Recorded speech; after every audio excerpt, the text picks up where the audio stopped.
Hey guys, we got another update for you today. We have a bleeding effect, as well as some tweaks to the poison effect, and just some general quality and life improvements in how these effects are implemented and how they're taken away or removed. So,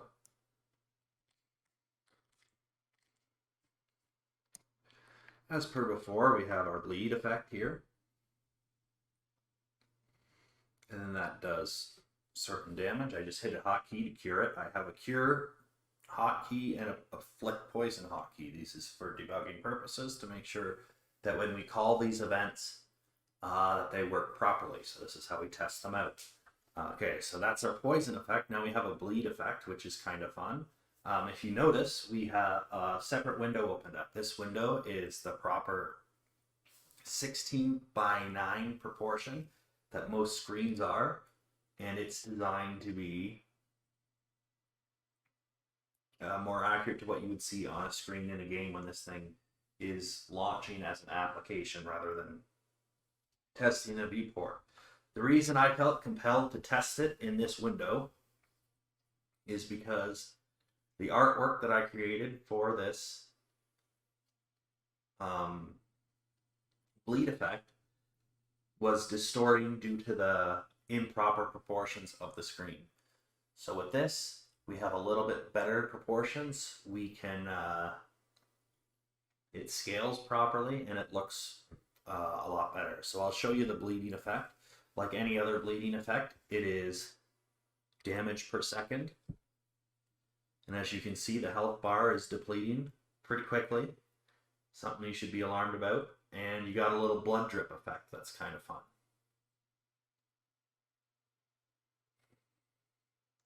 So you don't really want to be in here too long, but you can just see that this is about a 20-second 20-second effect before it starts to cure in, and you lose quite a bit of health from one effect. So if you get hit with that and you don't have anything to cure yourself, you're gonna take a lot of extra damage while also taking more damage from other people. Like poison, bleeding has a retriggerable delay, which means if you get struck with a bleeding effect while bleeding, you will continue to bleed and it will restart the countdown. So that means you are going to get, your damage just keeps racking up and it does not look good. So it is a good idea to avoid getting hit with bleed, obviously, or poison. They're not very fun. And be capable and ready to cure yourself if you run into those problems, because the damage and the debuffs that happen to your character are pretty significant.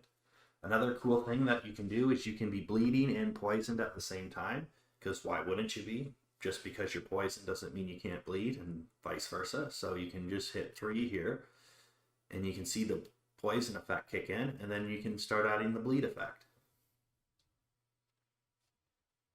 So it's very clear what's happening, that you're both things are hitting you at once, but it's very clear that you can see you're both bleeding and being poisoned.